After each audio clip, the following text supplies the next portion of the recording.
যখন আপনার টিনেজ বাচ্চা বলে আমি ঠিক শিওর না কোন কলেজটাতে ভর্তি হব, কোন গাড়িটা যে পছন্দ করি, আপনার হয়তো তখন মনে পড়ে, ভাই আমি পাবলিক বাসে ধাক্কাধাক্কি করে কলেজে যেতাম, সকালবেলা পত্রিকা বিতরণ করতাম, কাজে 3 মিনিট দেরিতে পৌঁছানোর জন্য চাকরি হারিয়েছিলাম, আমি কোনো মতে টিউশন ফি দিতাম, বাসায় নিয়মিত বাজারও থাকতো না। আর আমার বাচ্চারা এখন বলছে তারা শিওর না কোন গাড়িটা কিনবে। আপনার মন চাচ্ছে দেয়ালে নিজের মাথা ফাটাতে, কারণ আমাদের বাচ্চারা মনে করে তাদের তো এমনিতেই সব কিছু পাওয়ার কথা। তারা কৃতজ্ঞ হওয়ার মানে বোঝে না। এভাবে কারো পক্ষে কৃতজ্ঞ হওয়া সম্ভব নয়। আমাদের উচিত আমাদের বাচ্চাদের টাকার মূল্য শেখানো। তাদেরকে উন্নত জীবন দেওয়ার মানে এই নয় যে তাদেরকে ভালো মানের অ্যাপার্টমেন্ট দিবেন। আপনি হয়তো অতিরিক্ত দিয়ে তাদের ধ্বংস করে দিয়েছেন। আপনার বাসা যদি খেলনায় পরিপূর্ণ থাকে আর তারা শুধু আরও নতুন নতুন খেলনা চায়, 2 দিন আগে কিনে দিয়েছেন সেটা ময়লার বাক্সে, তাহলে এই সব শেখার মানে কি? এই তিলাওয়াতের অর্থ কি? আনিশকুরিল্লাহ মানে বাবা হিসাবে আপনাকে কৃতজ্ঞতার জীবনযাপন করতে হবে, এবং আপনি আপনার সন্তানকে কাজের গুরুত্ব বোঝাবেন, রিজিকের গুরুত্ব বোঝাবেন, তাদের যা আছে তার গুরুত্ব বোঝাবেন। তারা যেন যা নেই তা নিয়ে অসন্তুষ্ট হয়ে না থাকে। ঈদের সময় বাচ্চারা ধনী হয়ে যায়। এই সময়টা ছিল আমাদের বাচ্চাদের কৃতজ্ঞতা শেখানোর একটা সুযোগ। কারণ রমজানের আয়াতের শেষে আল্লাহ কি বলেছেন? যেন তোমরা কৃতজ্ঞ হতে পারো। তুমি কত পেয়েছো? তারা একজন আরেকজনকে এভাবে জিজ্ঞেস করে, 2000 টাকা, আমি পেয়েছি মাত্র 1500 টাকা।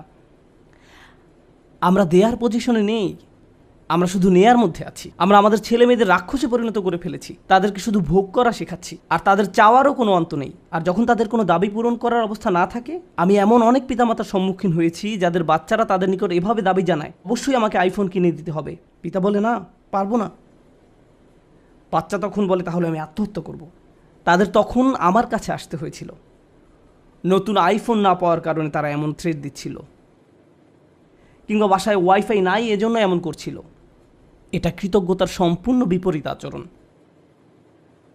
আর এমন আচরণ হলো আল্লাহর সাথে এক ধরনের শিরক। যখন কৃতজ্ঞতা হারিয়ে যায়, যা বাকি থাকে তা হলো শিরক। আপনি আত্মসমর্পণ করতে চান, যার কথা শুনতে চান, যাকে সন্তুষ্ট করতে চান, সে হলো নিজের ইচ্ছা আকাঙ্ক্ষা, নিজের ভোগ বিলাসিতা, নিজের কামনা বাসনা। বাচ্চারা এসব জানে না। তাদেরকে দেখিয়ে দিতে হবে, বোঝাতে হবে। আপনি তাদেরকে যা বানান তারা তাই হবে। আমরা তাদের প্রতি এমন অন্যায় আচরণ করতে পারি না। আপনার টাকা আছে বলেই যে তাদের সব দাবি পূরণ করতে হবে এমনটা নয়। অবশ্য বিপরীত অবস্থাও আছে। অনেক পিতামাতা তাদের বাচ্চাদের কিছুই কিনে দেয় না, তারপর তারা এই খুতবা ব্যবহার করে। না, এটা করবেন না। অবতাগি বাইনা যালিকা সাবিলা, মধ্যম পন্থা অবলম্বন করুন। আমি আরেকটা ব্যাপারে দৃষ্টি আকর্ষণ করতে চাই, কারণ বিষয়টা গুরুত্বের দাবি রাখে। আমাদের বাচ্চাদেরকে দায়িত্ববোধ শেখাতে হবে। তারা যখন টিনেজ বয়সে পৌঁছায়, তাদেরকে বাসার ছোটোখাটো কিছু কাজ করতে দিন। তাদেরকে বাসার কাজে কিছুটা অবদান রাখতে দিন। তারা যদি এর বিনিময়ে চায়, তাহলে বলুন, তুমিও ওই বাসায় থাকো, এখানেই ঘুমাও, তোমাকেও কিছুটা দায়িত্ব নিতে হবে। আপনার বাচ্চাদেরকে দায়িত্ববোধ শেখান, কোনো কিছুর বিনিময়ে না, টাকার বিনিময়ে নয়, অথবা মাস শেষে তাদেরকে নতুন গেম কিনে দিবেন বলেও নয়, কোনো কিছুর বিনিময়ে না। যদি আমরা সব সময় এমনটা করি, যদি তাদেরকে শুধু ভোগ করতে শিখাই আর তারা শুধু আপনার নিকট বিনিময় চাইতে থাকে, এটা করলে আমাকে কি দিবা, ওটা করলে আমাকে কি দিবা, যদি আপনার বাচ্চাদের আল্লাহর প্রতি কৃতজ্ঞ হতে না শেখান, তাহলে কিভাবে তারা আপনার প্রতি কৃতজ্ঞ হবে? এই দুইটা বিষয় কি সম্পর্কযুক্ত নয়? আল্লাহ বলছেন, আনিশকুরলি ওয়ালিদাই, আমার প্রতি ও তোমার পিতামাতার প্রতি কৃতজ্ঞ হও। এই দুইটা ব্যাপার সম্পর্কযুক্ত। আমরা যদি আমাদের সন্তানদের তাদের যা আছে তার জন্য আল্লাহর প্রতি কৃতজ্ঞ হতে না শেখাই, তাহলে আমি আপনাদের গ্যারান্টি দিয়ে বলছি, তারা স্বাধীন হয়ে যাবে। যখনই তারা স্বনির্ভর হয়ে যাবে, তারা আলাদা হয়ে যাবে। আপনার কলের কোনো জবাব দেবে না, মেসেজের কোনো উত্তর নেই, তারা আপনাকে উপেক্ষা করে, অগ্রাহ্য করে, যখন তখন বাসা থেকে বের হয়ে যায়। আপনি তখন ভাবেন, কি হলো এই বাচ্চার? আমি তার জন্য সব কিছু করলাম, আমি সারা জীবন তোমাকে দিয়ে গেলাম, এখন তুমি আমাকে কিছুই দিচ্ছ না। হ্যাঁ, কারণ এখন আর আমার আপনাকে প্রয়োজন নেই। আপনার কি প্রয়োজন? আর আমি স্বাধীন, ওই লেনদেন তো শেষ হয়ে গেছে, ধন্যবাদ, বাই। এখন আমরা তাজ্জব হয়ে বসে আছি, কিন্তু সম্ভবত আমরাই তাদেরকে নষ্ট করে ফেলেছি। মানে অতি ভালোবাসা দেখিয়ে আমরা তাদের ধ্বংস করে ফেলেছি। ইন্নামা আমওয়ালুকুম ওয়া আওলাদুকুম ফিতনা, আল্লাহ একটি কারণে এই কথা বলেছেন। তোমাদের সম্পদ এবং সন্তান সন্ততি তোমাদের জন্য একটি বড় পরীক্ষা। বিশেষত ছেলেমেয়েদের পেছনে যদি নিয়ন্ত্রিত উপায়ে টাকা পয়সা খরচ করা না হয়, তাহলে তারা বিশাল এক পরীক্ষার বিষয়ে পরিণত হবে। মাঝে মাঝে বাচ্চাদের কোনো কিছু কিনে দেওয়া উত্তম, মাঝে মাঝে তারা যা চায় তা না দেওয়া উত্তম, মাঝে মাঝে তাদের থেকে দূরে সরিয়ে রাখা উত্তম। এটা গুরুত্বপূর্ণ। এটা শুধু পুঁথিগত বিদ্যা নয়, শুধু আলহামদুলিল্লাহ বলা শেখালেই হবে না, এই শিক্ষার উপরে জীবনযাপন করতে হবে।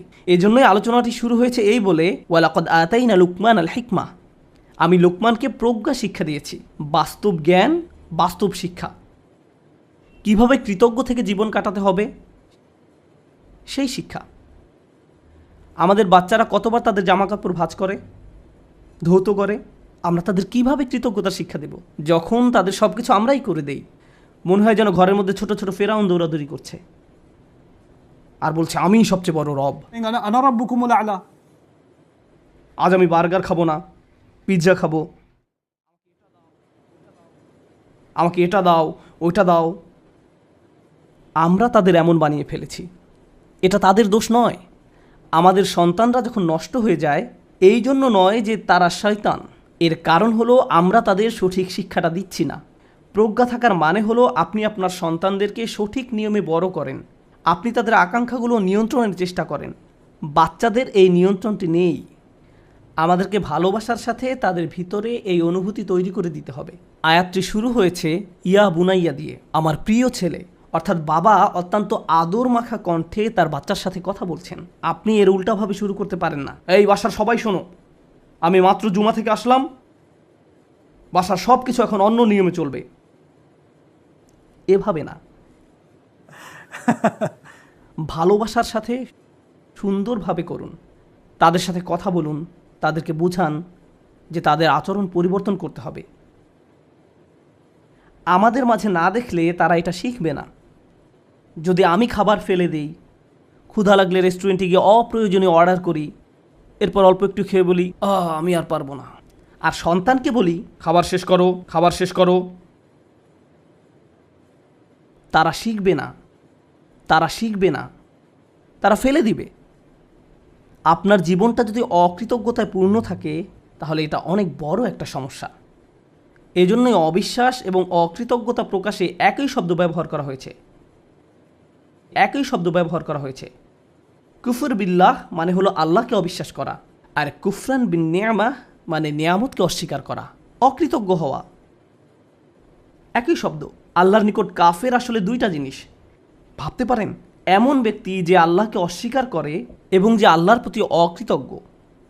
এই জন্য যে ব্যক্তি আল্লাহর প্রতি কৃতজ্ঞ থাকে, তার পক্ষে শিরক করা অসম্ভব। কারণ আপনি যদি আল্লাহর প্রতি সুধারণা পোষণ করেন, আপনি শিরক করতে পারবেন না। আমাদেরকে তার প্রতি অকৃতজ্ঞ হওয়ার শিরক থেকে রক্ষা করুন।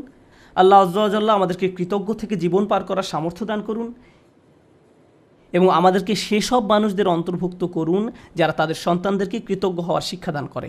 বারাকাল্লাহু লি ওয়া লাকুম। আসসালামু আলাইকুম ওয়া রাহমাতুল্লাহ।